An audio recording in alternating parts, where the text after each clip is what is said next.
So, my task this morning is to share with you our university's agenda. We have just ended the 2012 to 17 strategic plan, which did have a focus on research. It saw the amalgamation of the groups, the graduate studies and research, into one PVC.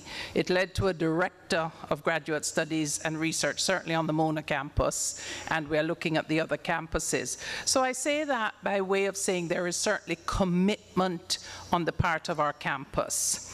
So the new strategic plan is a AAA strategy, which is going to be titled Revitalizing Caribbean Development. And the whole issue and emphasis on development was before all these hurricanes. So I think this strategic plan is taking on a new life all of its own, not just in economic development, which was where the focus was, but there is a strong research focus. It has 3 pillars. It has access, alignment, and agility. And I think that earlier conversations this morning certainly have made it very clear that we certainly need to discuss access. The issue of MORD, the research database came up, and Dr. Frankson, I've already had my answer to that. All I need is the UE IDs, and you are there. And what we need is the UE IDs of staff, and you will be in the research base. It's about alignment, which I will mention later, and it's about agility. How do we recognize we have no money. For somebody that has worked on aging for 30-odd years, not all of our topics are sexy. Not all of our topics get funded the minute we write a project. So the agility is about how we get our research done. And that's where our students are critical to us, because our student research, whether at undergrad level or at postgraduate level, form the kernels and the seeds. My first major funded project was because of 2 students, and I used the 2 student MPH research to convince IDRC. So that this was an issue, and they funded the first aging project in the Caribbean. So I want our students, and there are many of you here, to recognize that you're not just doing an academic exercise in community health. You really are contributing to the university's development agenda. The intention of the plan, and there are specific items in the plan, is to improve both the quality, quantity, and impact of our research. Through innovation, we're very much into innovations. Last research day, as Dr. Frankson will tell you, we had drones flying all over the place, and those boys later went on to win some competitions of US universities by taking the drone with them. So it's about getting our name into the international arena, so that when the university rankings come out, we are known. So when somebody tries to rank UWI, that people have heard of it. But it's also about translating to more publications in refereed journals. And one aim of the strategic plan is, in fact, 2 publications per academic, including our associates. So we've set ourselves a high target. We can't do it without our student research. We want to improve, and I think Dr. Roberts or Dr. Frankson spoke about this in the earlier session. It's also about increasing and improving research partnerships. Why are we not the preferred entity to do research to government and to the private sector when our countries need research? And that's what this is about. We had a very interesting situation recently at home, where NCB had contracted some big American firm to do their research. Midway through the research, they recognized that the research company didn't have a clue about the culture, and that they were running, it was about changing management practices, so they canceled that and came back, and Mona did the research for them. It was a lovely contract. Lovely.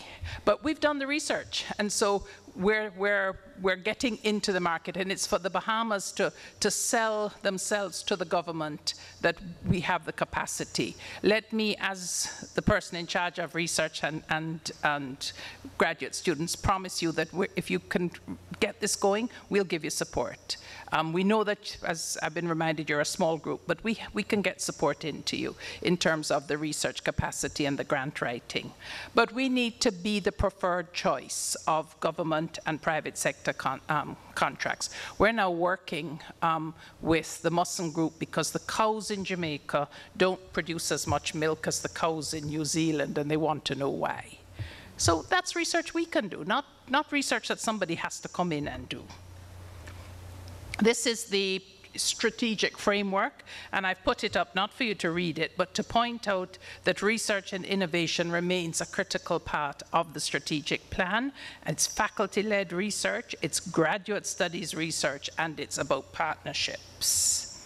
These are the thematic areas of 2012 to 17, which are now being reviewed. So there's something in here for everybody. There's something in here for all of our academics to do. And of course, partnerships are also within our groups, the School of Nursing, the Bahamian College, etc. Clearly, for obvious reasons, to most in this room, Jamaica is focusing on crime, security, and justice with all of the MOCAs, etc. But we're also looking at climate change, and therefore we invite partnerships in this area. Professor Michael Taylor is now part of the International Climate Change Group, so any of you that want to do research. We do, through the faculty, have a strong tradition in health and wellness and renewable energy. I suspect all of us in the Caribbean now need to look at sustainable tourism, since we've been rudely awakened by Irma, Maria. Jose did pass some of those Caribbean countries as well. We've been rudely awakened that we have to get our structures back up. So this is the Caribbean Development Goals. I did say that the research agenda is directed from the center, and it does depend on the Caribbean Development Goals. We see ourselves as a regional university, and therefore we must respond to the needs of the region. We therefore must be aligned to what the governments say. So the starting point has been the vision documents. We all have a vision document. Yours is 2040. Ours is 2030, some of them are 2020 and will have to be revised. But one of the ways that we have determined the research agenda is for the PVC and his team to go through every one of the 17 documents. And therefore, this is where we have come up from the regional agenda. Let me assure you that one of the stated objectives, although I haven't put it up, is that we will still foster, encourage, allow academic freedom. And therefore, if you don't fit in here, there's still a place for you. And that's very important. We're also driven by the Sustainable Development Goals. These are them, as you know. But I did want to point out that the Bahamas does have their Vision 40 document.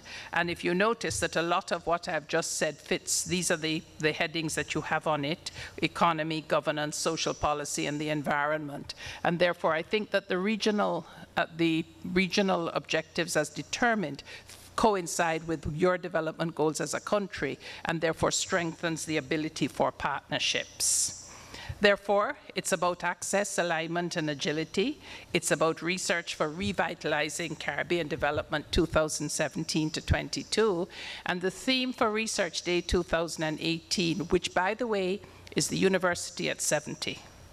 We are proud members of the faculty that will also celebrate 70 years as the faculty, the medical faculty, and the focus will in fact be on the contributions. So Professor Paul, the heart will come in. We're going to look at what we've done over the 70 years to contribute TMRI, the fight against communicable diseases. But then we will also come into the present, because what they're doing over in science and technology with these drones and these robots, etc., support that we have come from far to know. We have, unfortunately, last week lost the last remaining member of that class in Dr. Mackenzie, but we will celebrate for that class that started us. So let me invite you to participate in Research Day 2018, and let me thank you and congratulate you on your research days. Well, good morning, everybody. I am particularly happy to personally welcome some folks that I've been hearing their names of, and I now finally see them. And they will have their moment in the sunshine as well. But I am really delighted that we are in overcrowded mode. I'd like to talk with you this morning about surmounting some challenges to health research in the Bahamas. And a few months ago, I was invited to identify some of the obstacles, the experiences with research at the Medical Advisors Forum. And I used the opportunity from start to finish to complain. This meeting is with a different agenda, and so this time I'm going to use the opportunity to celebrate. We know what health is as far as an attempt to define it. Some have said it's a state. Immediately that has brought criticisms of it being unrealistic to expect that human beings can be in a level where nothing is ever wrong with them. So we think that will probably never be achieved. We know that aging is a factor of life, and with it also we know that choices impact, and we know that we cannot command people to live healthily. We can simply invite them to, whether at the policy level or the personal level, etc. So maybe that is a useful ideal. Do we use it as a guide for research? Let's see. Kangelham said that he was not going to go with the World Health Organization's definition. He preferred to look at it as a margin of tolerance for the inconsistencies of the environment. Coping, as a philosopher's perspective. Boers, influenced by Claude Bernard, said it's the ability of an organism to resist the impact of the outside world and to maintain constant within narrow limits and narrow limits of the physical chemical characteristics of its internal environment. It's biological. It's something that we can do statistics with.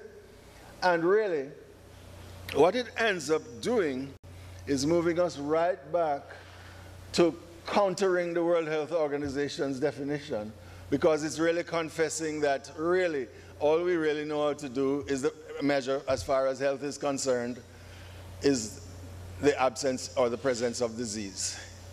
We really are not at the stage yet, and we need to hasten to that stage where we can be getting into making everybody look like Shawnee Miller and celebrating that, or one of my own countrywomen or countrymen, including Usain Bolt, Asafa Powell, Gatlin, indomitable, will not retire. And what makes them so healthy? Are these the people we are to pattern? Well, I came to the Bahamas to do research, not by myself, but actually with as many groups of people as possible. And this is the definition that I ran with. coming out of the Council of International Organizations of the Medical Sciences, scientifically observable ethical activities, developing and contributing in oftentimes integrative ways to generalizable knowledge through inference and or experiment. And as you can see, it's exciting because in the process we are developing theories, we are establishing and identifying, discovering principles or relationships or accumulation of information on these bases. And it's something that is important for me to just have taken that minute or two with to let you know what I mean by both health and research. Later on today, I will give you a more detailed accounting of the different things we have achieved. But my mission in these next few minutes is to tell you how we have been making an effort to surmount the challenges that we have met. An overly simplistic categorization of the challenges are general attitudes, phobias that people have. Phobias, for example, that, oh my gosh, I can't publish this. The Bahamas is small, it's dependent upon tourism. If they know that people are not complying with so-and-so, they might not come on those cruise ships. There might be other phobias as well. Phobias and fear of losing your control, because there have been instances when other countries have sent students, especially in the area of oceanographic studies, and the only time we knew that they did research in the Bahamas was when we saw the publication. And that is not strange to the Bahamas. A lot of countries around the world with the kinds of reefs, etc., that we have, the flora and the fauna, etc., have experienced some of that, and we have phobias of being exploited, and so on and so forth. And I could mention several other personal phobias, but just to hint at some of them, and some of them actually have some validity to them. Doubts, disinterest, distrust of how available the information is in our medical record system. Let me hasten to tell you that the medical record system has gotten an unfairly bad rap. All the research that we have done, going to medical reviews, medical records, we have been able to find basic medical information. Certainly the challenges with things like privacy, etc., and the limitations that the institutions put on variables that we would be interested in controlling some of our analyses by, for example, certain socio-demographic information is just not included, and therefore a special study would have to be done for that. But those are some of the attitudes, and many others abound. There have been professional struggles of eminence-based versus evidence-based medicine, because the older ones of us, like myself, 65 and over, we believe that when we speak, we should be heard and respected, and the final word was just said. Well, that is certainly going out the window, and the younger ones of us, brash and bright, and sometimes rude, but sometimes appropriately so, because you have to buck the system, do challenge us, but we are making the transition. But that is definitely one of the struggles that we have as we have tried to move research forward. A lot of people quickly assuming that we already know that information. And when you go and find out what do you really know, you find that it's an osteoporotic kind of knowledge. Spongy, full of holes. Swiss cheese.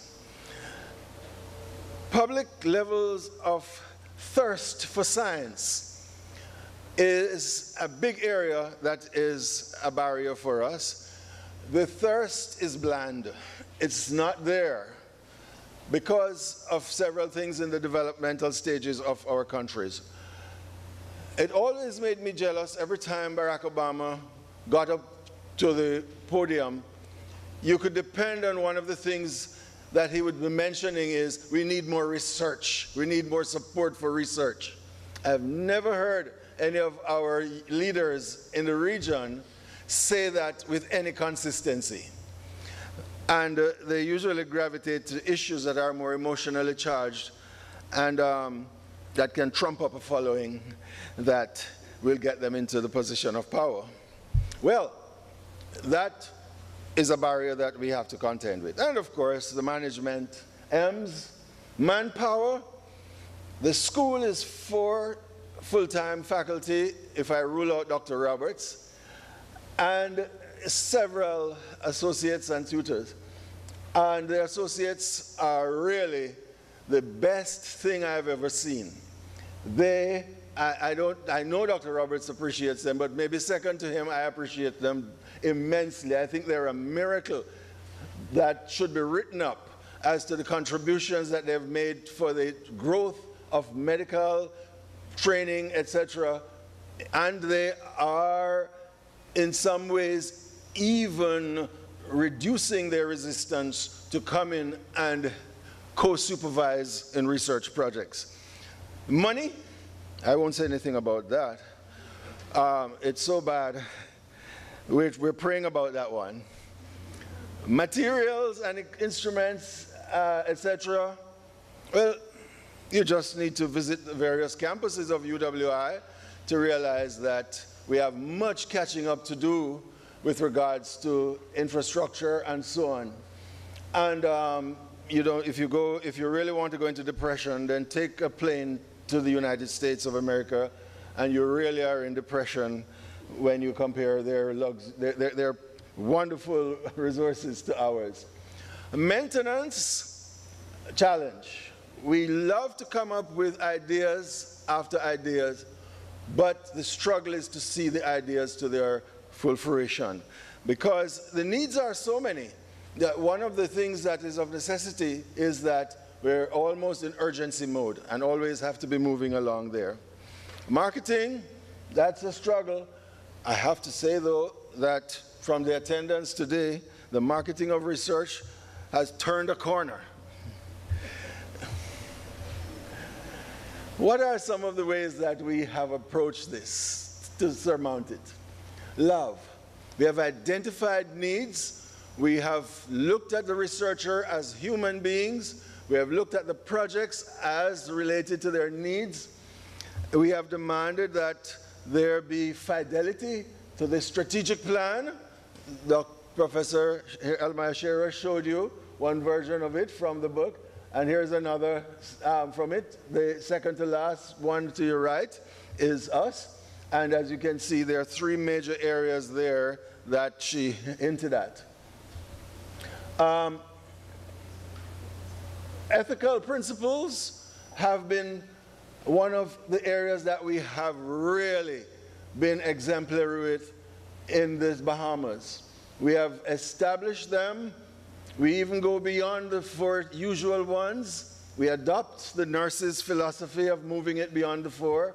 Our ethics review committee has finally found a happy hunting ground for research projects to be evaluated by meeting 4 times per year, Professor Elmaya Shearer. We used to meet every month, then it went to every other month, etc. It's still not financially supported, but we press on. Our library services have been really a forte for us. There we encourage our students to come and know the librarians, etc.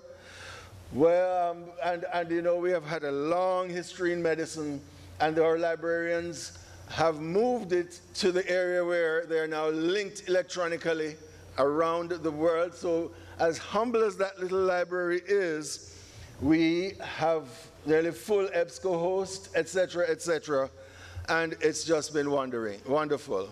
Accessing health information through the Health Information Unit at the Ministry of Health has been a growing phenomenon that we nurse and we encourage. Learning how to do grants, etc., has been a wonderful experience that we are using to change it. Our proposals have been improving as they go to the ethics committee, etc., and as they go to faculty groups that review the graduates' works, etc. Actively learning research principles is something that we have done in the classroom and at conferences, etc., online and so forth, is being promoted. We are still to evaluate the success of some of those approaches. Stewardship in reading. We find that a lot of our researchers, because they're clinicians, they believe that that's all they need to know to do a research project. And they believe that it's like sending a sample to the lab. The lab people know how to handle that sample. Whereas this is a different ball game. You have to go in the lab and help to set up the samples and run it for research. And diligence and working collaboratively with a variety of people, as I said, is growing, helping us to grow in leaps and bounds.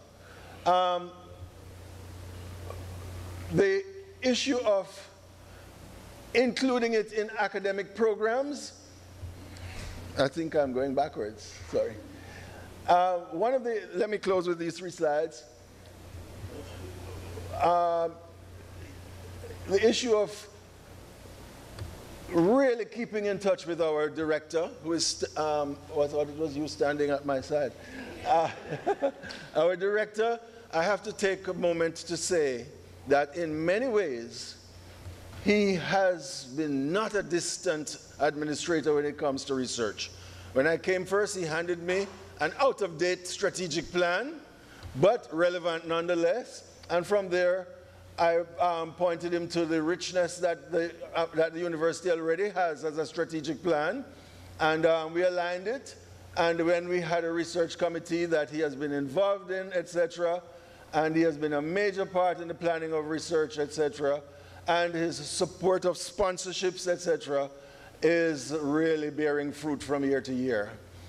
Appreciating the blessing of years of an in-house research committee that addresses research processes related to the development of both of the research that projects that come both proactively and reactively, I must confess, at times, is another of those things that we have done. And we are, when we have that research committee, it was set up so that every program director is invited to be a member of the research committee, and others who are interested as well. We've even had, in instances, postgraduate representation and the representation of the person who does the undergraduate research with the community health clerkship as well. So those are some of the things that we have done there.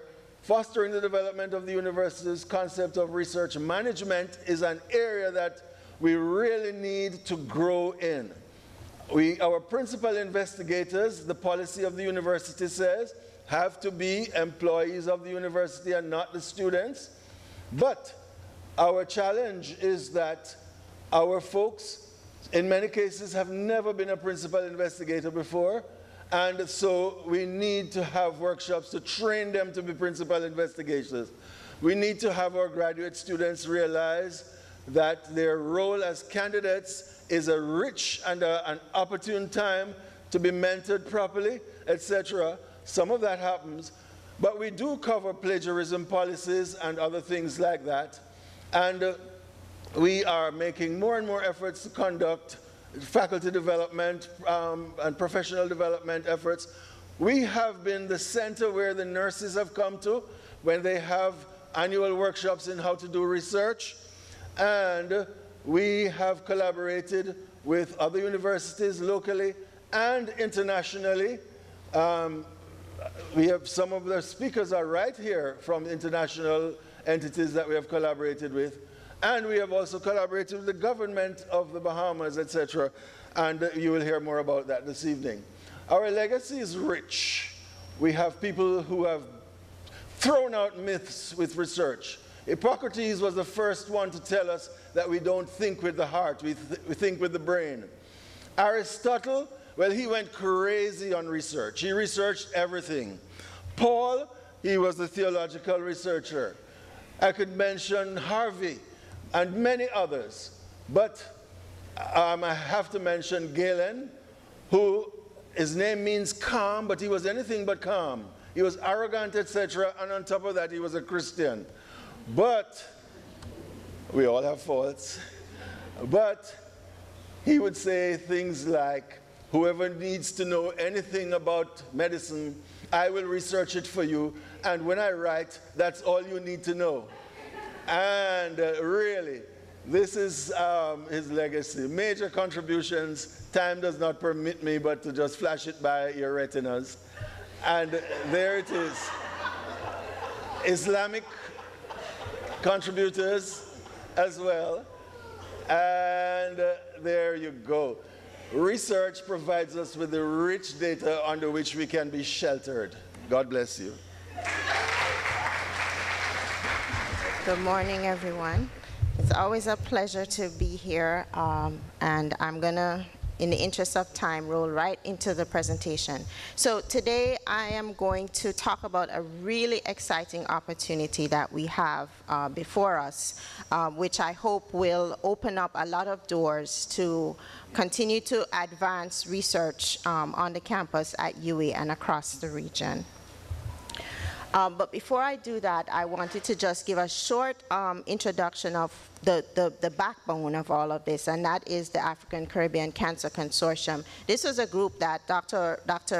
Butler mentioned, and Dr. Roberts and many others are in the room are part of, and it's really a collaborative network across the Caribbean, in the United States, and also even in some countries in Africa, with the sole purpose of developing partnerships and building collaborations to address cancer in Black populations. And so through these interactions, we have been able to now formally say that we've established, with a primary focus in the Caribbean, a center that will focus on cancer research for the region. This just gives you an idea of where our members are, and as you can see, we're all over the Caribbean. And we are organized into many different groups. There are lots of different cancers that are represented within the groups, and I won't go any further into the details. Speaking about NCDs, we all know that this is an issue with regard to many populations around the world, but also a particular concern for the region. And these are just some examples of some of the observations that we've made, particularly when it comes to cancer. We have, while we know there are certain cancers that are at high incidence in the region, there's also a lot of variations that actually exist across the different countries. And what we really felt that is important is for us to be able to band together to really begin to look at this in a more systematic way so that we can effectively impact and address the concerns in the region. The same thing applies not just to cancer, but other chronic diseases. And so that was what stimulated our desire to move forward to actually apply for a grant proposal. So the National Cancer Institute actually had a request for proposals to primarily establish regional centers of research excellence to address NCDs in low and middle income countries. And so we applied for this application, and we were funded this year. And what this is a planning grant to establish a regional center for cancer research as well as cardiometabolic research in the region. The partnership is very complex, but it goes in two phases. The first phase, which is the actual grant that we have awarded, it lasts for 2 years, and this is the strategic planning phase. It's a partnership between two institutions, but our activities will be regional, okay? So the organizations involved is my institution, Fox Chase Cancer Center in the United States, and we have partnered with the University of the West Indies, and primarily focusing on the main campus in Jamaica. The second phase of this center would be the rollout or the addition of additional centers across the region to form what we anticipate to be a sort of a regional, more of a regional focus, where we have multiple centers of research excellence across the different countries, representing, working together, linked, utilizing the same resources in order to move things forward. So so for right now, we are in the first phase, and that is what we're referring to as the P20 phase, and that's the area here where that's surrounded by the squares. But I will now go into what we're going to be doing to see how then we will expand to the region. In terms of leadership, there are two components. There's a coordinating component and there's a planning component. I am leading on the US side along with Dr. Kenneth James at the University of the West Indies in Mona, the coordinating unit. Dr. Marshall Tullereed at Mona will lead the planning unit along with our cancer center director, our deputy cancer center director, Dr. Robert Beck. What are the goals for the coordinating unit? Primarily to provide supportive functions to the investigators, and also in the process of coordinating all of the planning partners and the operations. We're going to lead through administration. There's a community needs assessment that is required. What we've proposed to do is we will first do a needs assessment by analyzing data within Jamaica to address the community in Jamaica, but then we're also going to be utilizing data from all of the different countries that are available to look at this on a broader level across the region. So the concept here is all of the activities that we're doing in this strategic planning phase first will be in Jamaica, but then we will also do a regional component to it so that we not only are prepared to have the center working functionally in Jamaica, but also functionally across the region.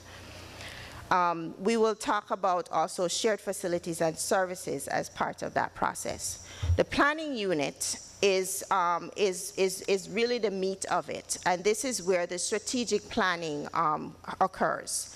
Part of that strategic planning will involve a research needs assessment, because what we want to be able to do is to identify the skills that exist, identify all of the strengths that exist, but also look to see where there are limitations and where there needs to be capacity building with regard to training and skills, so that we can effectively, successfully conduct research in a way that's going to yield impact. So in that process, once that research needs assessment is done, we will actually have planned research enhancement activities, and that will be done in many different ways, either through workshops, also one-on-one mentoring, and also even observerships. If we need to have folks go to the US or any other site where there is a strength, we would actually be able to facilitate that person to be trained so that they can take the skills back to where they are and implement them where they are. The other part of the planning unit also has to do with identifying existing facilities that exist, because one of the things that we are proposing is that we are not going to be duplicating efforts. If there are facilities or resources that already exist that is a strength, we will use it and build on it. If there is a missing or if there's a gap somewhere, then we will identify where that gap is and try to fill it. Okay.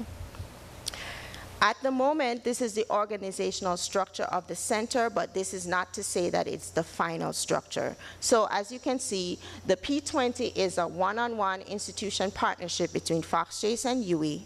We have a strategic planning committee that is part of that process, and that actually involves representatives or investigators from many different countries across the region, because we want to make sure that in our strategic planning that the region is being considered. It's not just about Jamaica, okay? And of course, the monitoring and evaluation process is incorporated, and that's being done by our representative at CARFA. The proposal says that we will be building, we're going to be primarily focusing initially on building 3 cores, and these are the shared facilities. We want to be able to have this set up so that investigators across the region will be able to utilize these resources to move their research forward. There'll be a biomarker core established, a methodology and biostatistics core, which will help to provide support for analyses and so on, and then an outreach core, which really address the community component and the community engagement piece of research. Just as a summary, first phase, the needs assessment, as I said before, that will help to inform the research enhancement activities. As part of that, the research enhancement activities involves a small pilot project. There's lab-based training incorporating, as I mentioned, mentor-mentee matching, and then we'll have a series of seminars and workshops, not just in Jamaica, but we will make sure that it is regional. So we will be incorporating virtual platforms that would allow access across the region, and if we can find additional funding, we will try to facilitate so that we can even have folks travel from wherever they are to wherever the workshop is. So those are some of the things that will be going on as part of this. After the 2 years is up, our next phase would be for us to actually apply for more sustainable funding, and that is what's referred to as the U54. So that is what we're working towards. We are getting ready now. As I said, we just got funded last month. So we're getting ready to launch. We will be moving forward with our activities, and the plan is then to be able to then go back for another round of applications to be able to fund this for a much longer period. None of this was done by one person. It was truly a regional effort. These are all members of the AC3, the African Caribbean Cancer Consortium, or important partners or collaborators. So we have many representatives from different countries that provided input in getting this funded project, not just in concept, but also in writing. We literally sat and wrote this together as a team. And that is the main concept of why I believe that this will work, because we've recognized that we cannot all do this on our own and independently. We have to work together in synergy, and that's really the goal of this center. And with that, I say thank you.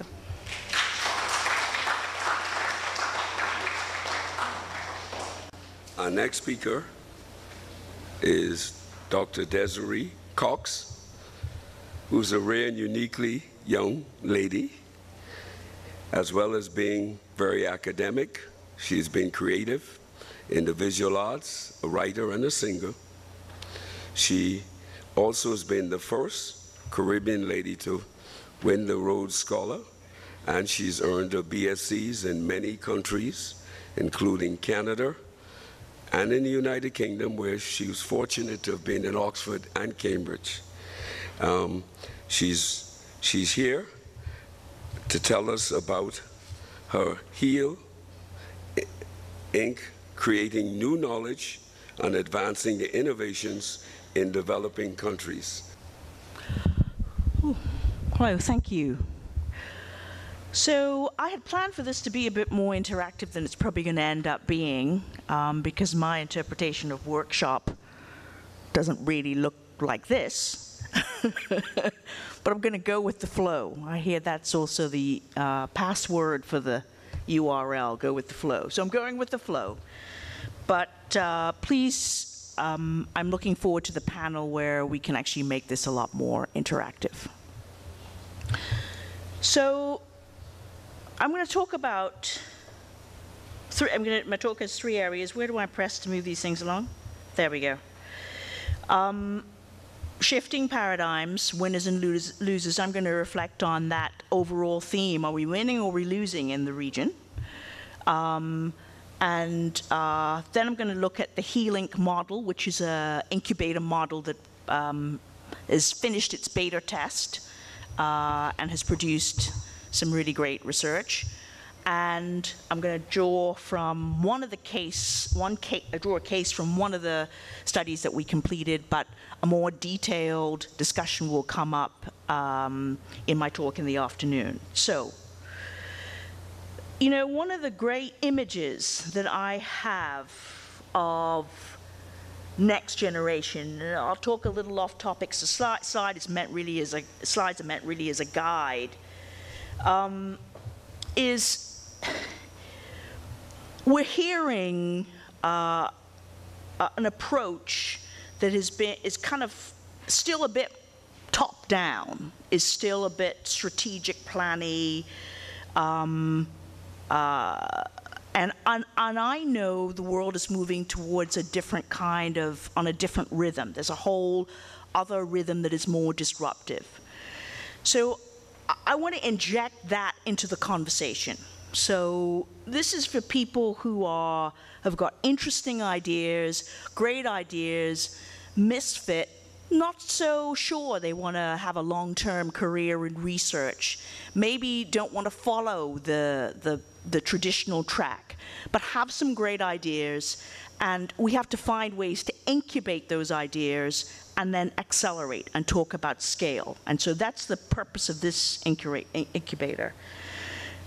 And we're still talking in a current old paradigm, to my opinion. So you might be disliking what I'm saying, but I have to say this because it has to live in this space. It has to, and it should make you uncomfortable because it's meant to make you uncomfortable. We need to be very uncomfortable because in this conversation of winners and losers, I'm not convinced that we're actually winning in the Caribbean. I'm not convinced that we're actually harnessing our creative, innovative potential in a direction that we can move it in to actually win. I actually think we're losing. And I think we're losing because if you're not on the fast track of innovation, then you're losing. And I think we're losing. So I'm going to burst some bubbles, but this has to be said. We have to live with this in the conversation. So one of the reasons I think we're losing is captured by this image. Just look. You know, there's a Chinese expression that says, may you live in interesting times. I will say, may you live in exponential times. So we really live in exponential times. And it's really captured for me by that image of the Pope's inauguration in 2005, less than a decade later. Just look at the image of that. Smartphones everywhere. But I want you to hold in your mind, with what I'm saying here with this image, and what the ER looks like, what the hospital, the PMH looks like, what the corridors look like, what the reality of the way clinical medicine is practiced looks like, despite the fact that this smartphone here, and this is the cheapest, this is not an iPad, this is a cheap Samsung broken screen smartphone, has 100 times cheaper and 1,000 times faster, is faster than a supercomputer in the 1970s. And I want you to get that in your the generation before you, there's nothing that has moved that exponentially.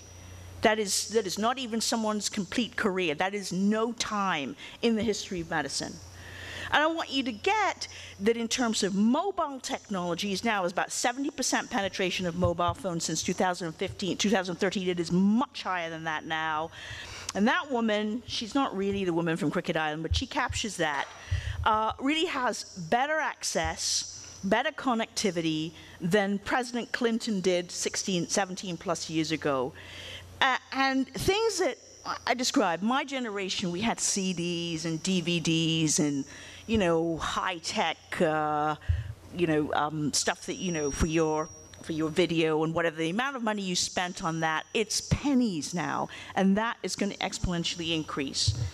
So I want you to hold that in your mind. That's not, you know, the first group of prototypes of flying cars will be out this year, later on this year. And that may look to you like it's from the Jetsons, it's got nothing to do with you, but I really need to impress upon you the way in which our community is global, and that is a global conversation.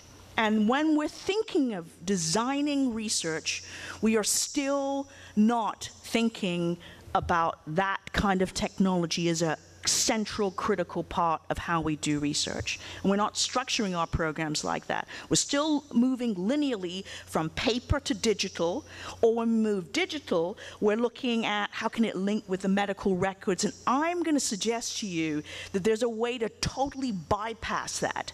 And one of the examples that comes from the developing world is, always is captured for me from Peru. I just ran into another medical student, just came back from Peru. And I remember walking through this area and seeing this group of traditional Peruvian ladies with their weaving baskets, and on a tree in front of them were cell phones. They were at 16,000 degrees. There was never telephone poles there. It was always too expensive. They bypassed that linear way of getting communication and went straight to the cell phone. So when you think of creating your research projects, yes, you can go to the medical records. Absolutely, you can do that. But there is also a way that you can bypass all of that and still capture the data that you need and create more flexible mobile platforms. I'm not telling you this. Yeah, this woman is saying this stuff, but she does not know our country.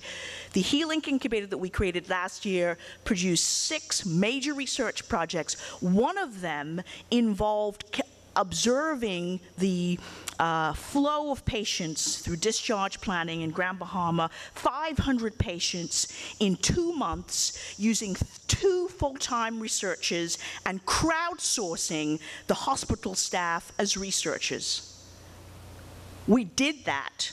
It was funded partially by PAHO, partially by the Ministry of Health, partially by the PHA, and I'll talk to you a bit more about that. $40,000, not a lot of money for that kind of level of study, and we now have the data for over 2,000 patients on patient satisfaction, all of that in 2 months. Okay, so when you need to think way out of the box if you're going to be winners, and right now, I don't think we're going far enough. So, I've talked a little bit about this is next generation health. Don't look at these things and think it's got nothing to do with me. This is old news, okay? This is all a part of current modern medicine. The next thing I want you to bear in mind is medical devices. We should be, in terms of creating knowledge, I don't want you to just see creating knowledge as research and publication. We need to have the intellectual property to be developing our medical devices. They're all innovation. You're innovating all the time in a developing world country precisely because you're at the edge of not having enough money and not enough manpower. So you're naturally innovating. You're just not seeing that as knowledge creation, and you're not seeing it as data worthy. So there's a way of reframing some of that. And the thing I want to leave you with is that idea that you currently have, which is that a medical device looks like an ultrasound machine. Think of medical device as software programming, which means it lives here. A colleague of mine has now an app out for the diagnosing of malaria. You prick your finger, you press it on your smartphone, and you get a diagnosis of malaria or not in 17 seconds. I want you to know how that transforms the whole way you do public health in Africa, for example. Okay, so this is your medical device. It isn't an ultrasound, doesn't require all that high-tech stuff. It can do, you can produce an out-of-the-box device, but I need you to see software as the next medical device, and it exists now. So a little bit about how we did that. So this started off in December 2015, creating new knowledge in health was a big part. We needed to make our work relevant at the time in order to get to engage the people we needed to engage. We didn't therefore talk about next generation health, next generation medicine. People just think you're talking to some nutcase and you don't understand what's going on in the real world here. So we talked about improving healthcare outcomes and ways of scaling up. And at that time, there was the big universal health culture debate on board with lots of consultants from all over the place with all of their consultantoid tools and ideas and whatever. And there was not enough the idea of Bahamianizing what was already good about the culture, was already great here with all of this external technology. And so that was relevant for the time, and we used that as a key framework for why we needed more Bahamian prototypes. We pulled together 5 people. They weren't necessarily the top researchers in the world. That wasn't important to me. What was important to me was that they had a passion project that they'd been trying to get to work for a long time with lots of blocks and bureaucratic differences. And once you have the people have the passion to try and get this thing going, and you don't have to know why they had that passion. It could be opportunistic, it could be want to move up a little. I don't really care. What I know is they want to get this thing off the ground enough that they will take it to the finish line. So these were key people who wanted to get that done, and they were different. They had different kinds of projects, and they had different range of skills. So the idea was to bring them together, because key to innovation, I've heard it mentioned by a couple of people here, you need diversity. You need to work with people you don't like. You need to work with people you don't even agree with. You need people who don't look like you, and people who don't think like you and are not speaking your language. That kind of uncomfortableness is what starts the spark and new ideas working together. So that's what we did. I've mentioned some of the key points for the conditions for creating new knowledge. We're not thinking enough about the conditions. We have these old buildings, we've got these old structures, we talk about committees and steering committees. Every time someone mentions a committee, I feel like I'm going to go unconscious. I mean, it's just the most boring way of engaging. You've got to like lay this out and stop pretending those things are working for modern times. So let's lay it. So for me, and I'm not, I can see all these looks going, what is she doing? I'm not attacking your committees. I'm just saying that they don't work for me. And I know there are lots of people who they don't work for. So we created some other structure for engagement. And that's a part of the safe space. You have to create a space where people feel able to say something stupid, okay? They need to be able to say, I don't know what you're talking about. Please, can you explain it? And there has to be that space for asking the right questions. I've heard mention about agile structures, organizational structures that are flexible. There's a lot to say about that. I see my paymaster standing here about to ask me to move on. So I'm going to try and wrap some of this up. Safe, supportive, non-threatening, I've mentioned. Harmonizing. And you need to think of local prototypes. We still have this, pardon my candor, slave mindset that says, no good stuff happens from here. It's got to happen from out there, where all those smart people live. That's nonsense. It's absolute nonsense. You need to get the Silicon Valley is looking at Africa and here because it is known that these are the places where the next innovation sites live.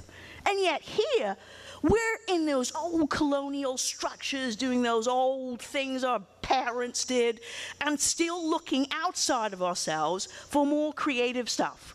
I know of very few places more creative than the Bahamas in terms of creative talent. I know of very few places. But you need the confidence to convert that to knowledge creation, and for that, you need to focus a lot on creating the conditions. Think of Steve Jobs, think of Pixar. They created Google, they created the conditions for the innovation to happen. You're not going to recreate Google here. You need to think, what's the condition? Does it look like a Junkanoo shack? It might be. It definitely doesn't look like a steering committee. Okay. Okay. So I'm wrapping up 4 core principles we focused on. Mentoring, mentors, and leaders. We talked about, I've heard people mention matching mentors and me. You have to appreciate some of that matching can happen. Some of it is just organic. Some of it is organic. So a bit of thinking of both those things. Innovation, and there are lots of people who are leaders, but there's not a lot of co-mentoring that happens. So if I have a leader in digital technology, and this person is a leader in obesity and clinical medicine, and this person has really got their fire on about patient satisfaction, patient expectation, when those people come together, you have the kind of co-mentoring of leaders mentoring each other. that makes the sharing, a shared project, the way of sharing knowledge. So I keep knocking that steering committee. It is no longer an effective way to share. It is well known. An effective way to share is a project that we do together. We need to get into the foxhole and create something together. That may be a product, that may be a service, that may be a research project. So, and I'm going to go, and then equity, engagement, inclusion. We're not inclusive. We want our little friends from our little clique, people who we know, we think we can trust. We don't want to go outside that. Not going to create anything unexpected in that context. Equity.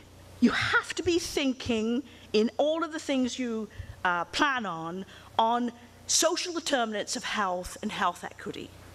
So this cell phone I started with, and all of that digital technology I want you to see yourselves answering the world's grand challenges with this technological process, which means you need to be thinking of social impact and equity with every single project.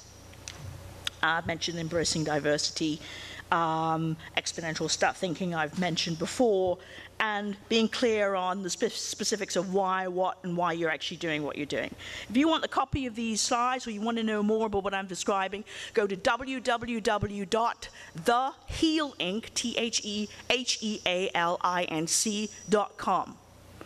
So here's the thing. You guys are giving a presentation. I should be able to find your URL. That's modern. Not just giving the presentation or having the discussion and then I can't follow up. So be thinking modern. Go and find out. All of what I'm saying is on the website. I'm just giving it energy here, but the content is there if you want to check out all the specifics we've described and how to do that in your own space. Those are the projects specifically. I don't think I have time to tell you about the telehealth except a couple of things, just describe it briefly. You can see a report of it on the site. We were told, sorry, we have no money for telehealth. We crowdsourced these 40 devices, which allowed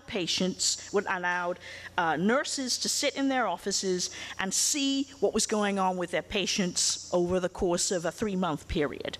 The patients had a device that looked something like this, that had a cell phone link, and they also had a clip for their fingers, which gave them their blood glucoses, and they had blood pressure cuffed if they were high risk, if they were high and rising risk, if they were low risk, they had the whole app as a bring your own device on your cell phone.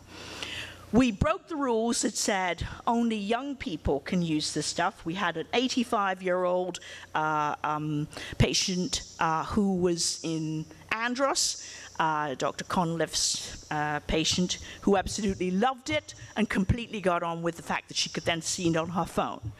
We had a 16-year-old who was a classic example of the mistakes we make when we give medical healthcare information. This was a person who we noticed, his caseworker noticed that his blood glucoses were all over the place, and then they seemed to equilibrate. And this was just data that came into her through she could see it on the screen, so she contacted him and said, well, you know what happened this morning? He said, well, I'm not always able to have breakfast in the mornings. And they say you have to take your medication with food. And so I waited until I got food to take my medication. So I want you to play that out, how that would have looked many, many months later, in which that guy turns up in the ER, he gets given the classic instructions. Take your medication with food.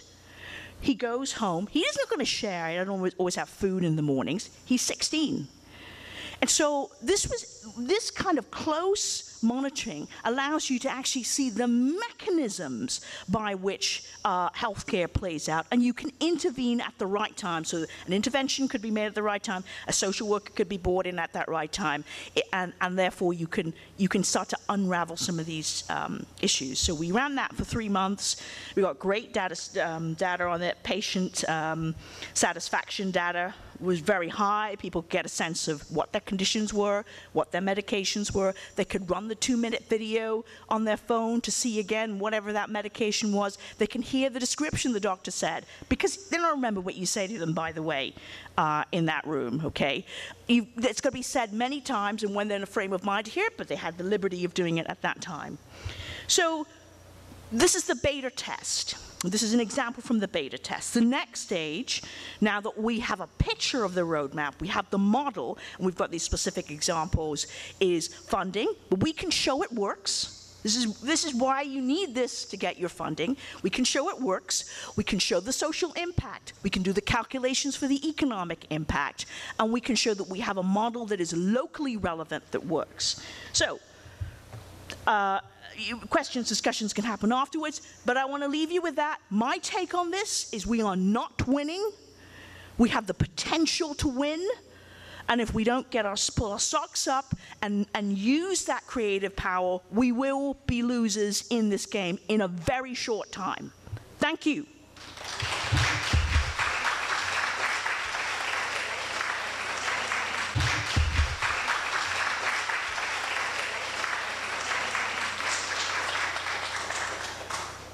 We have been warned.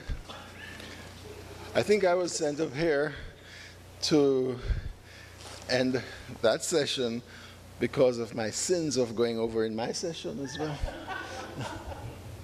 So I repent and I'm converted.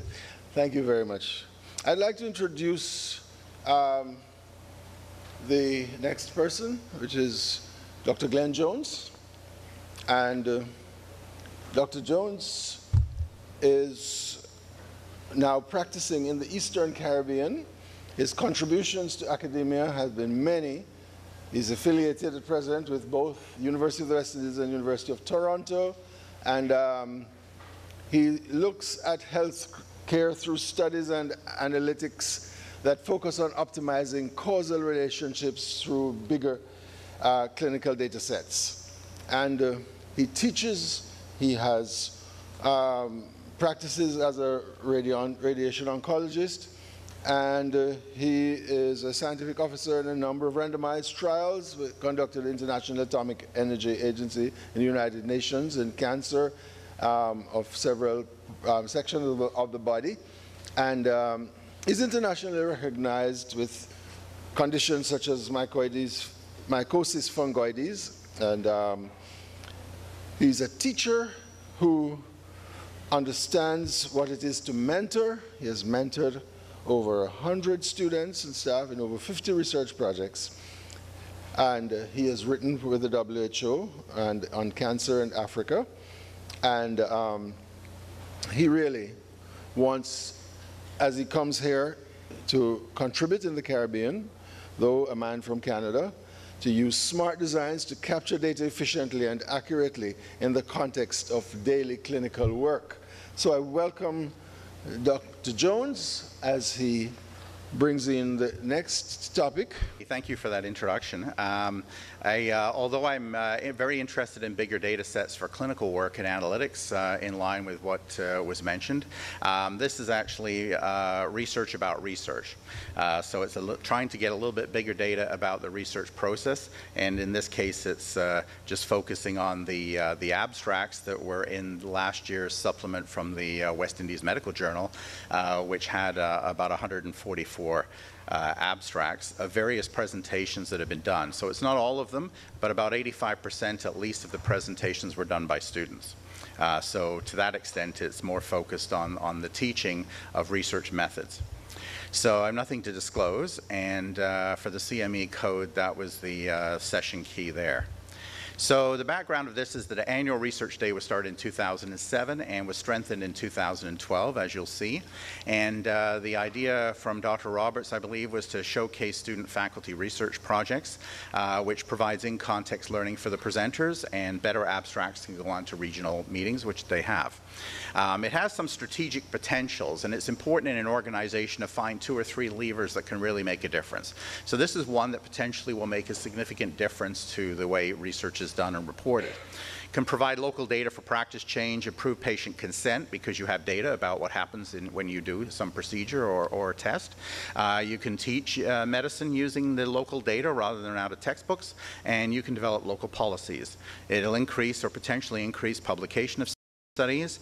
By being organized, you may be able to develop thematic areas, like if we have research on obesity, maybe second studies can be done, further drilling down in obesity. And it can promote maybe graduate engagement in ongoing research for practice improvement. So that was sort of the vision of it. We have a full project right now going on at the research committee level to review the decade of research. There's the compilation of the aggregate outputs and the products. We want to appraise the abstracts and any papers that have been published, identify successful unpublished projects and move those to publication. And we're also attempting to do some surveys of graduates. So these are all to optimize strategies. And in line with what was just said, one of the things that I would like to do is to create a research cycle mentality, which is out-of-the-box thinking, and think about research as a cell cycle and actually provide strategic interventions at particular points in order to avoid blocks. So it's similar to what was mentioned. So subordinate study objectives, and this one is to explore, characterize, and describe the abstracts, and then to determine whether elements of the abstract quality are associated with the topic, size of the research team, and advancing calendar year. So those were hypotheses that I had before starting this process. Now, this was the supplement. So what I did was I took the source PDF and converted it to MS Word with Nitro Pro 9, manually structured that for a pass-through Excel, and then imported that into Stata for analysis. I've excluded the duplicate abstracts, of which there were a couple because they were presented a couple of times, titles that had no abstract, and there were several that were reviews and commentaries. So that means instead of 144, for this presentation, I'm going to focus on the 118 abstracts which are relevant for actual studies, and these were more structured abstracts with 3 or 4 sections. Only one was missing a methods section. All the rest had the 4: background, methods, results, and conclusion. So I handled the text strings to obtain some basic statistics, and I'll show you some of the results. So some of it's for fun, and some of it's as a serious endeavor. So the first level coding that I completed was that the abstracts have the 4-fold structure. So I obtained the 118, identified the topic such as cancer, diabetes, obesity, and specific foci. Subjects, whether it was addressing women's issues only or whether it was mixed, and so on. The design of the study and the declared measures, sample sizes were extracted, any evident hypotheses, and I was very generous there. If somebody said that body mass index was related to myocardial infarction and that's what they found, well, I assumed that they had that hypothesis. So if they stated something and it looked like something that was reasonable, I accepted it as the hypothesis. So that's a little bit inflated perhaps because the abstracts didn't clearly state hypotheses. And I also looked at statistical complexity, which I'll explain in a minute. So the second level of coding is classification of the authors and the department so that we can look more granularly across those units, and also apparent internal validity of the study using quality measures similar to what one would do with a meta-analysis. But I haven't done that yet. So the results, I'll present an overview of the abstracts, the areas of focus, and some of these quality indicators. So here's the number of abstracts per calendar year. You can clearly see that there was only a few, about 5 or 6 for the first 5 years of this, and then there was a significant change in 2012. It decayed slightly and then was boosted in 2016, being the 10th anniversary. So that's the total of the 118. So in terms of authorship, the numbers per abstract, 29 abstracts had only 1 author, 9 had 2, 20 had 3, and so forth is listed there. There were 495 authorship positions for 299 authors. So this represents a significant number of individuals, something I was unaware of when I was just flipping through the book. It actually represents almost 300 people. Obviously, certain authors are more prominent because of their role within the section and so on, and that's what's listed there. Now, here's the number of authors per abstract by year. And what you can see on the left is that for those few papers that were originally done, typically 1 author, then there was a more mixed picture, and as you can see, we're stabilizing around 4 authors per abstract. This is a significant opportunity for teamwork. And whether these authors are granted this because they were just around at the time or whether they were actually totally involved in the project is something to discuss. But this offers a significant opportunity for collaboration. Now, if we look at the titles, the characters and word lengths are there, and their ranges. What's interesting is that if there was a mention of geography, like this is a study in the Bahamas in the title, or it's in Nassau, New Providence, etc., then, or it mentions the place, like we did this is a hospital, like so this is Princess Margaret Hospital, then this led to longer titles with a p-value, as you can see there. But typically the titles were 13 or 14 words long. But it was not associated with the number of authors, disease of interest, study design, and other elements. Now, when we look at the body, we actually have 36,700 words in the body of these abstracts. So we're looking at a small book, so it takes a couple hours if you want to read the entire supplement straight through. I've read it several times because I've had to do that for coding. So the mean number of words per abstract was 311, and I was pointed out some of the abstracts tend to be a bit lengthy. Oh, it's...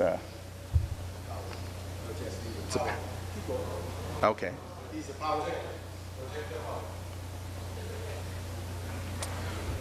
So the body, interestingly, emphasizes results and not methods. So if you look at the aggregate number of words in the background, it was 6,800, and it's not on the screen. Yeah, it's coming from that unit, I think. That's why I didn't see it, because I'm looking at the slide. Yeah. So there are 4 sections in the structured abstracts, and what's interesting is that the results are actually played out more significantly than the methods. So it's harder when you're reading the abstracts to actually classify whether the results and the conclusions are valid. Here's a plot of that, which is the number of words per section in the y-axis, and then the 4 sections. So you can see that there's greater diversity in the presentation of results, but in general, it's significantly more. So there's also, what's interesting is the types of words that are used, because we want to look at the sophistication of these abstracts. So the first thing to look at is at the bottom of the table is that about 25% of all the words were things like the, and, of, in, was, were, etc. And so writing style is something that we would want to address to make the abstracts more informative. The other thing is that 6% of the words were numerics, like numbers, percentages, p-values, and rates. So that means every 15th word in the abstract, the equivalent was something like a less than sign or a p-value or whatever. So if we then look at overall words, you can see it's very nice, patient-centric, 304, the highest word was actually patients. In the Bahamas, it's a study of these years and looks at risk, hospital, and has some p-values. In the background, you can see that Bahamas, an objective to determine cancer, hospital prevalence background, those are the keywords that were there. Methods section obviously focuses a bit more on methods, questionnaire, design, statistical. The results have patient results, p-values, and so on. So this is pretty typical, as you'd probably expect. The point is that if I said, well, what's a generic average abstract out of these 118, if I use these words and just simply put together a few sentences, it should look like the generic abstract. And so in the conclusions, you can see that significance and more and so on. So the purpose of looking at this is we can start to look at how words are used in clusters and how concepts are represented in these abstracts. So that's where that theme is going. Now, in terms of areas of focus, there's 25 disease categories. 58% of the abstracts were in only 5 areas: infection, cancer, cardiovascular, psychiatry, and obstetrics, which is probably reasonable and part of a national agenda. But in terms of aligning the research agenda that's done here with national and other priorities, this is the kind of thing that is important to compare. So the alignment that was mentioned with the UWI research plan for the next 5 years, this is the kind of thing that can feed into that. Say, are we on track, or are we actually out? You know, for instance, are we doing convenience studies on infection simply because students need something quick to do in a clinic, or are we really targeting important questions and making sure that the students are involved in those? So obesity words. So it turns out that only 5 of the entire set of 118 were actually on obesity, and since that was a theme and I was actually interested in how many of the abstracts actually conform to the theme, I thought that at least I should mention obesity in my talk, otherwise I wouldn't be conforming to the theme of the conference. So obesity words across disease areas, 40 times BMI was mentioned, 21 in those 5 obesity papers, 9 in cardiovascular disease, as you'd expect, and 10 in 8 other disease areas. 29 times the word obese is used, 17 times in the 5 obesity abstracts, and so on. 39 times the word obesity was used, and 38 times overweight was used. So you can see that, in fact, the focus of the obesity articles use those 4 terms. This is part of an artificial intelligence strategy for data mining, and shows you the power of that, that if you have a sufficient number of words in that, you'd be able to pull out the theme of an article without even reading it. Now study quality, which is I think the core part of the review really, the design of studies. Now I anticipated that because the student projects and so on, they're mostly going to be surveys, cross-sectional, perhaps small sample sizes even. The strategy would be to use probably developed measures rather than those off the shelf that have been validated. So when I come to this, that's sort of the framework I'm looking at. Are these sophisticated studies, or are they basically entry-level kinds of studies? So you can see that the predominant number were cross-sectional, retrospective, or present, meaning in the present I'm collecting data, such as a survey. The strategies were either analytics of existing data, or pulling data to do that, or to actually do a survey. And the measures, only 52% actually stated validated identified measures. So the hypotheses were apparent. As I mentioned, this is a soft variable at the present time, but only 52% had clear hypotheses. So if we want hypothesis-driven research for at least some of these, this has to go up. And of the 107 which had a sample size reported, this was actually amazing to me that there were 62,000 subjects, which is massive. So this is actually a very impressive, a median of 255 for sample size. You go to major meetings and sometimes there's only randomized trials with 60 patients in them. So there's no explicit, however, a priori sample size calculation mentioned as to why there's so many people. Now in terms of statistical complexity, 7 abstracts had no statistics, 52 had only simple, meaning numbers, percentages, means, medians, and interquartile range. 59, however, did comment on t-tests, ANOVA, effect sizes, confidence intervals. That's actually fairly impressive for this kind of work. So the positives here are that this is a prodigious effort. Numbers of authors was 300, number of subjects was thousands, and all the ethics approval that were required. So with all of that effort, you'd say, well, all of these must have been published. And we know that that's not true. So that's another aspect to this. And also we can say that the topics that are addressed are serious and common diseases. But the negatives are that they're predominantly lower study designs, questions about measures, statistics may not be complete, and limited reporting of hypotheses. The writing could be improved, as I mentioned. We can try and get rid of some of that 25% of the words that are filler. And there's no obvious thematic development, that we didn't see a series of 5 abstracts of 5 sequential studies or parallel studies looking at the same area. The implications are that we could structure the abstracts. 20% of all published articles now in a recent paper are now structured abstracts, much more elaborate, which require certain elements to be included, such as if you have a hypothesis, you should state it. We should also justify the patient sample sizes. There's 2 reasons for this. Improve efficiency, because maybe you don't need 255 people, maybe you only need 100. So why did you get 255 to fill out the survey? On the other hand, maybe you didn't have enough for what it was you were asking. But what I was surprised about here was that the patient burden that this represents, these patients were approached, and yet we don't have the paper published out of that. And I think there's an ethical imperative that if we engage patients and ask them additional questions not involved in their care, that we translate that into a publication. If it's valid, of course. We don't want to put out misinformation. We also want to build on success, improve the research efficiencies by reusing data, identifying some of the cohorts and expanding the data sets, and thematic development, replication where needed, and also, if we do another study in the same area, improve the design and the methods. so that we actually have improving research quality as opposed to just another version of the same thing just done in a different disease or whatever. There's limitations. Obviously, I only had 118 abstracts. Most of them were in the last 5 years, so it was hard to look at secular trends. I couldn't really find any significant big-time statistical associations, which were, and the significant one mentioned in the abstract. I've not evaluated the research theses themselves, peer-reviewed publications, nor the original presentations, though last year I saw all of those, which was a large number. This still requires formal scoring of the abstract quality in a more systematic way, as one would do with a meta-analysis. And we can do some higher-level word mining. So this is one part of a whole, as I mentioned. We're looking at aggregate outputs, appraising the abstracts, identifying unpublished products for projects for publication, which we are now doing on a couple of them, and we're surveying the graduates. So in conclusion, the initiation of this as a strategic activity has been successful in showcasing student and faculty research. The overall effort increased in 2011, as probably has teamwork. The research that evaluates data by using it in practice, in teaching, and in dissemination can build on apparent success, but only if the data is evaluated with focused, and I think we can make some focused recommendations for optimization. Thank you very much.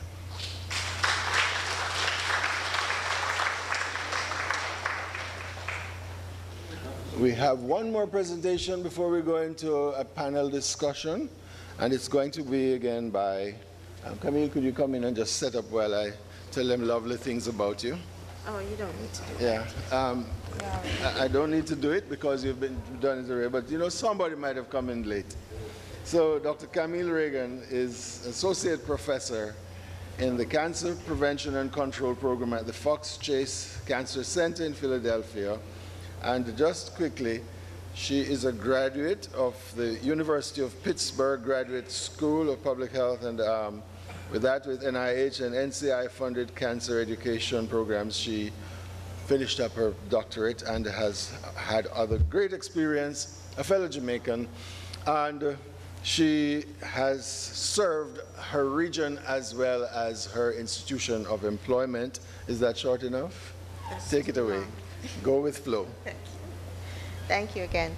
So shifting gears, I was asked to talk about the submission process. So, you know, we've just heard a presentation about the abstracts that have been written and how do we move that into actually having peer-reviewed publications.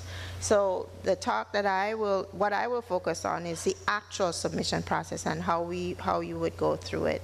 In an outline, I will talk about what will make for a good research article. And of course, when we have the panel discussion, we can also expand on this. So it will just be, I'll just touch on it. How do we choose the correct journal? How do we format a publication? And what is the actual journal submission process? How do we write a good cover letter?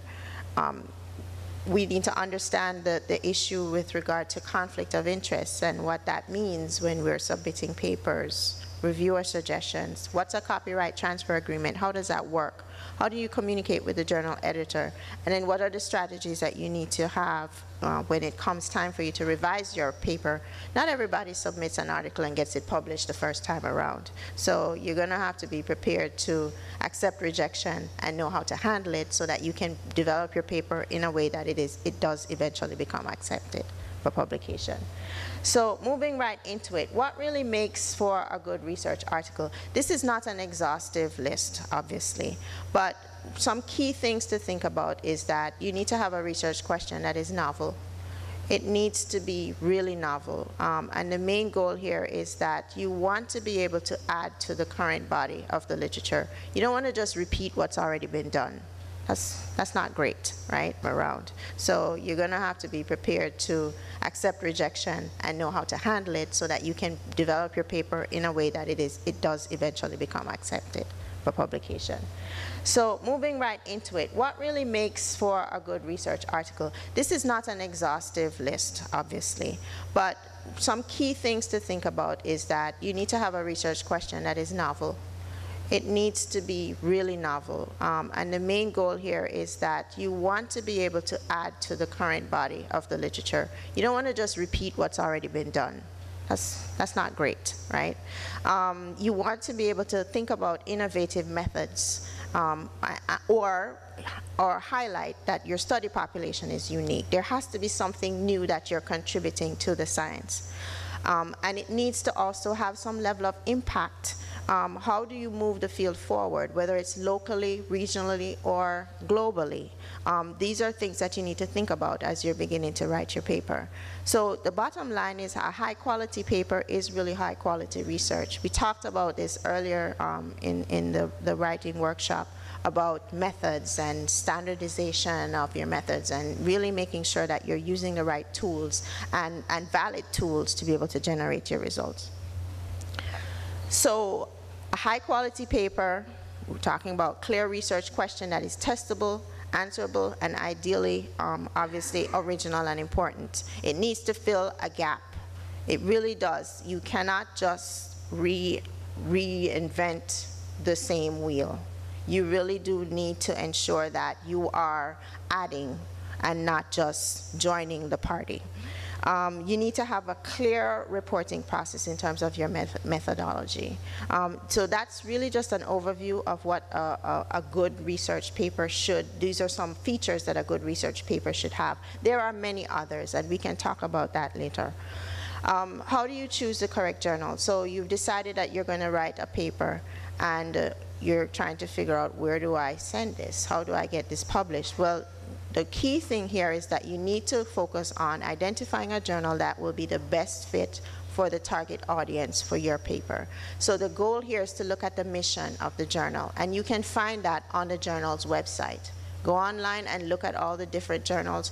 They will all tell you what their mission is, and you read that mission, look at their scope, and align that with your paper. That's how you truly make sure that you do have a good match. Because if your paper is not aligned to the mission of the journal, they're going to immediately reject that paper before it even goes out to review. So that's the very first thing that you have to decide to choose.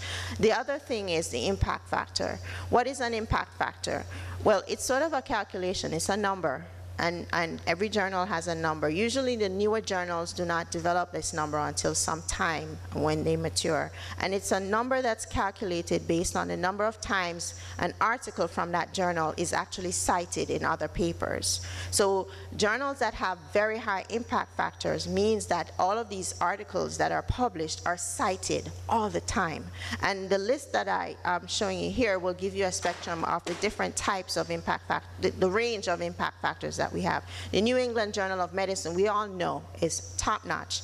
It has an impact factor of 72. And you know, as you go through the list, you'll see that it varies and it goes down to as low as less than 1. And so looking at it, the impact factor also helps you to decide which journal do I choose. You need to evaluate the quality of your paper, how impactful your research question is, and align that with the impact factor of the journal. That also has a lot to do with ensuring that your paper, once it is published, gets, that more people would be able to see it, because a lot of people will focus on higher impact journal articles. So it's impact factor and the thematic focus of the journal. Okay, so the format of your paper, typically it varies. There is a standard format. We all know you have to have an introduction, the methods, the results, your discussion. That is standard. But the actual format, when you're thinking about details, the font size, whether or not your tables should be formatted a certain way, whether or not you need to provide all of the abbreviations that you use in the paper. That information is found on the journal website. So once you've identified the journal, the next thing to do is to go on the website. There should be instructions for authors. That is sort of your roadmap to how you actually lay out your paper and format it so that it is acceptable to the format of the journal. Read the instructions carefully. If you don't follow the format for that particular journal, your paper could be rejected because it's not in line with their requirements. They will oftentimes stipulate how many words your article should be. If you're over the limit, they may not accept it. They may tell you you're over the limit and you have to cut cut your text. So you have to pay attention to all of these things to ensure that you don't have any roadblocks through the process. So look for the instructions for authors, read it carefully, and follow the instructions. And of course, then the next process would be actually submitting. And most of the journals now, not all, but most journals do have an online process for submitting manuscripts. And it's just a matter of going through the pages and the forms to fill out the information. What's typically done in a submission process? In most cases, when you're submitting an article, you actually don't usually submit one document.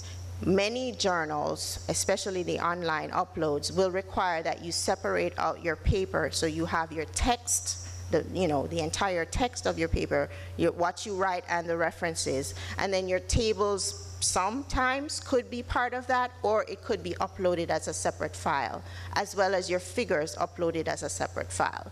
So read the instructions to authors. It will tell you what you need to do. So there would be a place online for you to upload all of those necessary documents. When you have figures, pay attention to the dots per inch. Some journals will require a certain level of resolution for images or figures, and they'll ask you to remove your submission and fix it before it goes forward. So pay attention to the instructions to authors. It's all there. So those are things to think about. In addition to uploading your documents, obviously you have to put in your title, your abstract, the authors. A lot of times you may need to put in the authors' names, their institutions, as well as their email addresses as part of the submission process. You typically do also submit a cover letter, and I'll talk about the cover letter in another slide. They'll ask you for the number of tables and figures that you have, whether or not you want your figures to be in black and white or color. Oftentimes, some journals will charge for color, so pay attention to that. If you don't have the funding to pay for color images, then you choose black and white. If you have an image that needs to be presented in color, then you may want to think about making sure that you have the funding to be able to support that charge. Not all journals will charge you to submit a manuscript, but some journals do. So read the instructions to authors. On that main page that tells you about the submission, all of that information is there. In addition to you putting in all of this, you will also be required to provide funding information. Some journals would require that to be as part of the actual text of your manuscript. Some journals may actually have a little text box in the online upload process where you actually have to write in what was your funding source for your project. Was it a grant? If it was a grant, who was the funding agency? Was there a number? Okay. Typically, when you go through all of this process, then you get to the final stage where it actually generates everything and creates this grand document, the PDF version of your manuscript. The site will then ask you to review it, make sure that you do. You actually have to always review your submission before you actually hit submit. So when you look at that PDF, pay attention to it. Make sure that you've uploaded all of the different documents in the right order, and so that when it's presented in the PDF, it is presented in the right order with your paper, your tables, your figures, okay? Once you've reviewed it, then you hit submit and it goes off. It goes off, and typically there's an automated email that comes to you saying your paper has been submitted, blah, blah, blah, and it's moved on to the editor, okay? And then you wait. So the cover letter I mentioned. The cover letter is really a standard business letter. You don't need to be totally detailed, but you need to address the letter to the editor, get the name and the contact information. In your letter itself, you need to state the name of your article. You need to describe, not extensively, just 1 or 2 sentences, what is the rationale behind your study, what are the major findings for your research, right?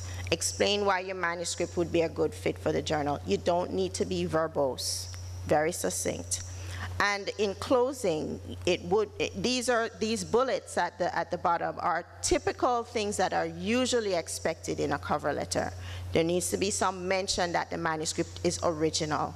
There needs to be some indication that this standard statement that says no part of the manuscript has been published elsewhere or has been under consideration by another journal. You cannot submit a publication to one journal and submit it to another journal at the same time.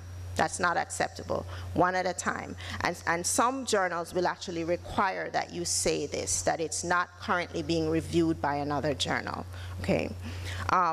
The conflict of interest statement is oftentimes required. Some journals will ask you to suggest potential reviewers. You can put potential reviewers' names and email addresses and institutions in that letter. Some may not. You don't have to put it if they don't ask. And now this last bullet, I've actually never done, and I don't think I know of anyone who has, but it has been said that you can also write in the cover letter who you do not want to have review the manuscript. You can decide what you want to do with that. Declarations of conflict. So what is a conflict of interest? You really want to make sure that when you are submitting an article that there is no appearance of conflict. And that applies to not just all authors who are writing publications, it also applies to peer reviewers. People who are asked to review these manuscripts need to ensure that there's no level of conflict. Editors who are managing this manuscript, the editorial board, all parties are responsible for ensuring that we maintain this issue around conflict of interest. And there are two types. One is financial and one is personal. Financial, just as an example, you're an investigator who happens to be paid by a drug company, and you are submitting a manuscript that actually involves the utilization of that drug within the study. Well, it may be a good idea for you to disclose that you have a financial conflict of interest in that regard. Personal relationships, this is where you want to be able to eliminate bias. So now you don't want to suggest a reviewer who's somebody that you currently work with.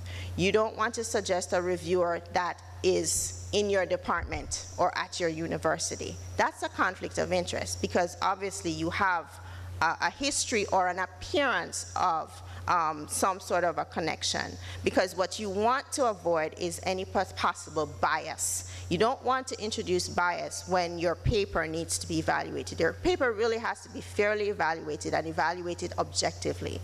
And so individuals who have existing collaborations or are in the same institution or same department or in other realms, if they are working together, it's not a good idea to either review a colleague's paper or suggest that they review, okay? So this is a very important thing that we need to pay attention to.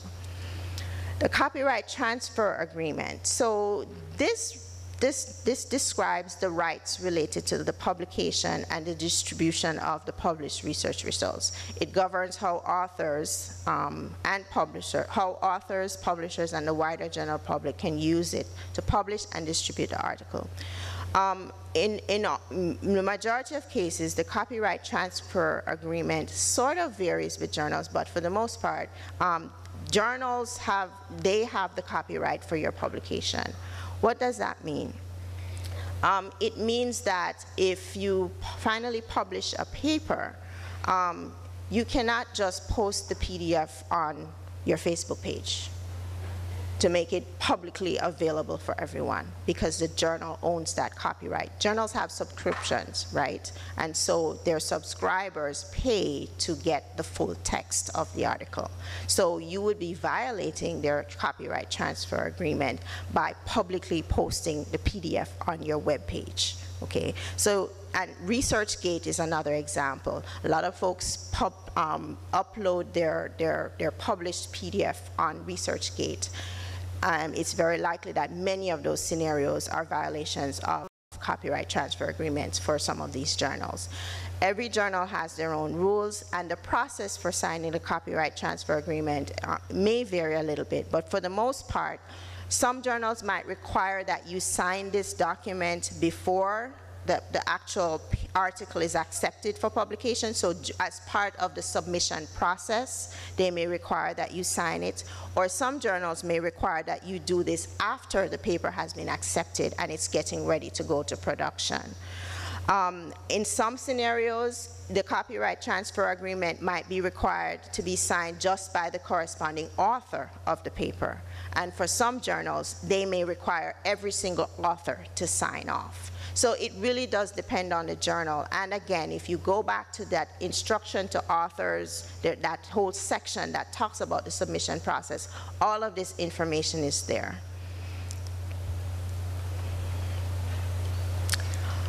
I think we kind of touched on some of this about the copyright transfer agreement. So we're allowed to, despite the fact, am I out of time?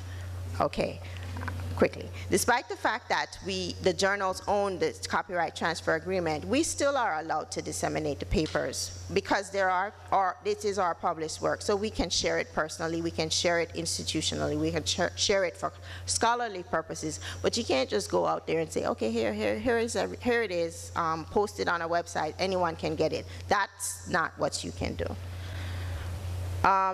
Don't be ashamed to communicate with the journal editor once you've submitted your paper. If you find that the time frame, typically most journals will say, we will get our response back to you within 2 weeks. That doesn't always happen for many reasons. But if you find that it's taking a long time, you can email the journal, the editor, and ask, what is the status of my paper? This is my last slide. Revision strategies. So possible outcomes once the paper has been reviewed.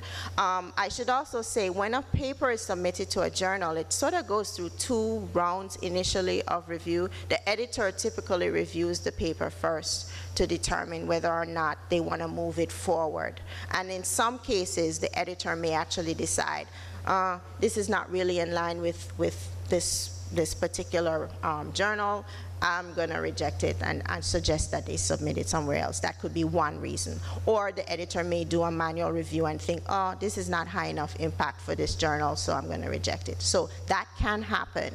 But once you pass that first phase, then the next step is that they would then invite reviewers to review and then submit their comments. Then the editor makes the determination what the final response is, and it could be either be reject, major revision, minor revision, or accept but incomplete, or accept.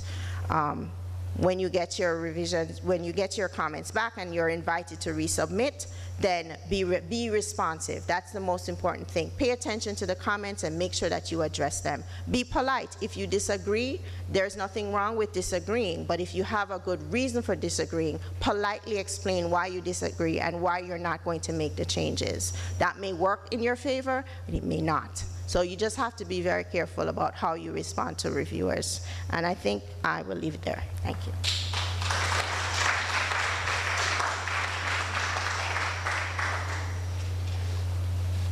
Can we give all the presenters, even me, good.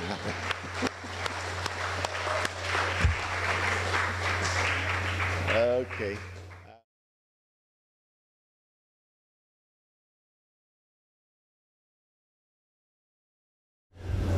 We are going to stick to 7 minutes, okay? Speakers, just say the point and that's it. What is it that reviewers look for?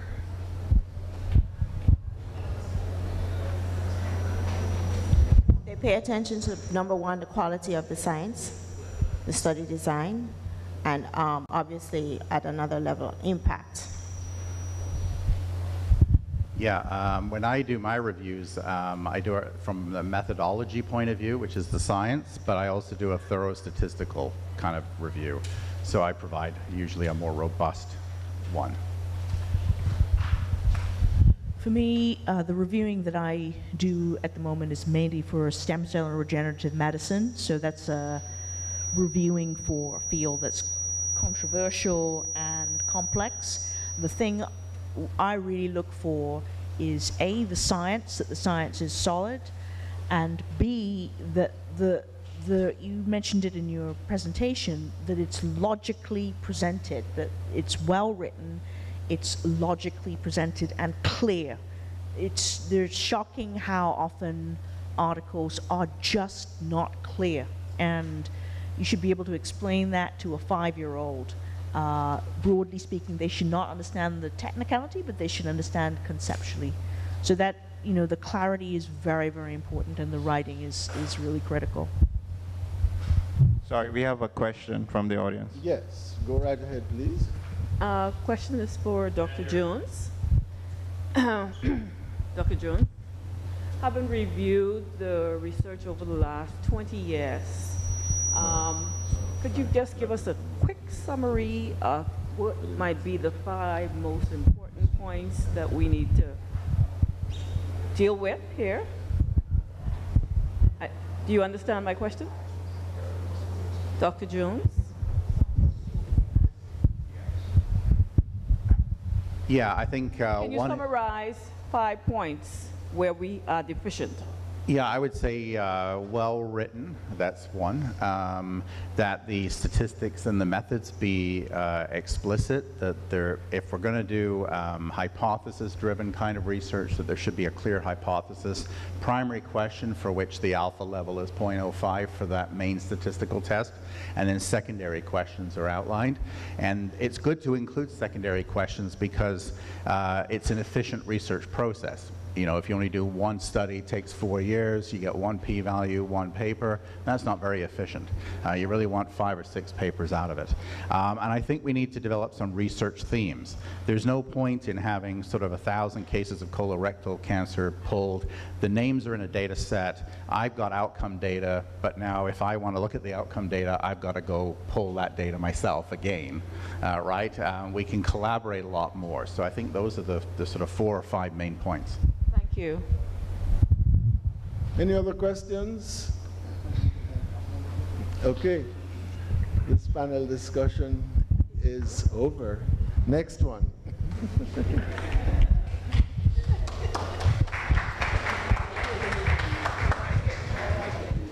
I want to say we've just had the Cancer Causes and Control we had the privilege of submitting for a supplement to do with cancer care in developing countries, and I submitted 2 papers, both of which were rejected, both of which said that I needed major revisions, and I thought I was a good writer. Suffice to say, the first one, and when you look the first paper to do with screening for prostate cancer in Grand Bahama, and when you're not that bad because they said these are major revisions. They didn't say they reject the paper. They said we would like for you to have some major revisions. And they had 4 pages of revisions they wanted me to do.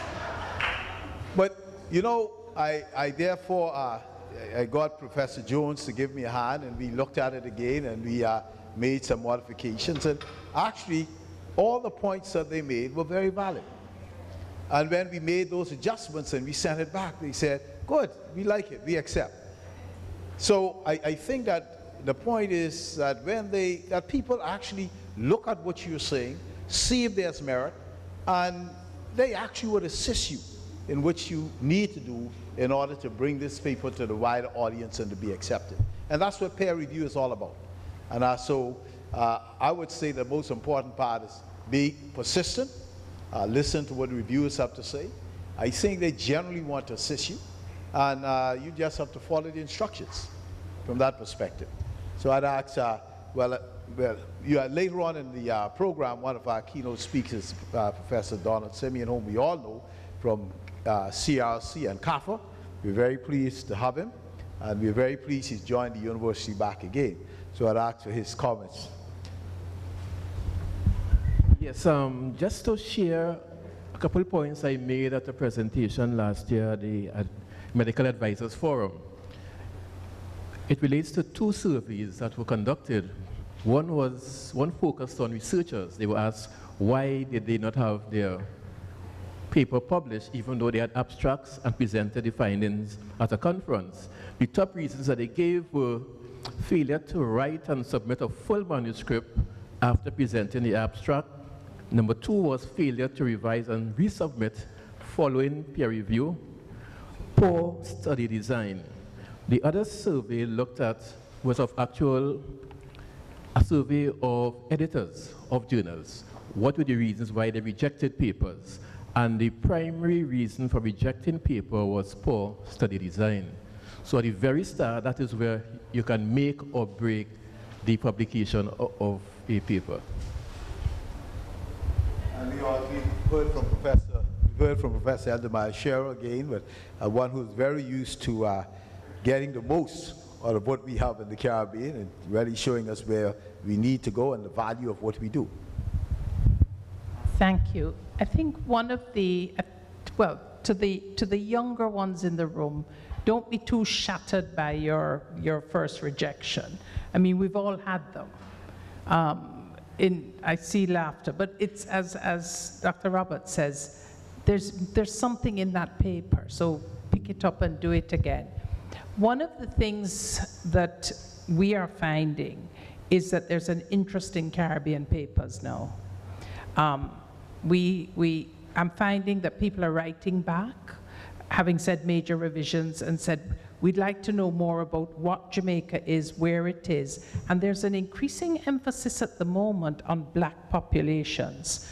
We teasingly joke about a black man paper that we have they've actually sent it back to us 3 times. And when I said to, it's in an impact factor with about 7 or 8. So when we said we're giving up, they actually wrote back and said, no, please, we want the black man paper, we just want you to put it in a context. So I think it's, as Prof said, it's also about talking to the editors if you don't quite understand what's this rejection all about. And the other thing I find very frustrating, I'm not sure if it doesn't always go to the same reviewers, but quite often you do what they say and they send back and tell you to put it back where it came from. Because when you've done what they say, it doesn't flow. So it's about really keeping going with it, and then it will drop into place. So perhaps if you said in a black population of the Bahamas, you may have got there a little quicker. I think the other 2 professors have almost answered everything I need to add, other than to say, when you become a young researcher, don't give up, hang in there, take everything everyone tells you with a grain of salt, and probably go back to the drawing board and try again. And then, of course, it happens. And I guess it's a eureka moment when you get your first publication. You feel so great, it energizes you, and it probably gives you the impetus to keep trying and trying and trying. So I think as we close, I think the only thing I would say, I am happy to see all of us here. I hope we have stimulated a lot of the young medical students and the young faculty to come, that this is the time we need all hands on deck and we must rise to the occasion. Thank you. I just want to make a further comment. Remember, these are reviewers and their opinions. You can have 2 reviewers and one says, I like this paper, this is great. And then the other reviewer comes and you don't know where the hell he's come from, you know, and he's going to give you another opinion. So that's the other part of the coin. I sent my papers off to some of my very good colleagues, way up in some of the top institutions, and they made some comments, so I thought I was really flying okay. It was time to send it in, but just a different view of looking at your paper. Some I think are very meticulous in what they do, and some are not so. But there is, while it is true, it is good to see your name in print. What is really good is when you actually now have something like ResearchGate, and then you see every week they send you something saying, someone's reading your paper. Someone's requesting, you know, and then you reach a landmark. We've had 50 people who have requested a copy of your paper or reading your paper.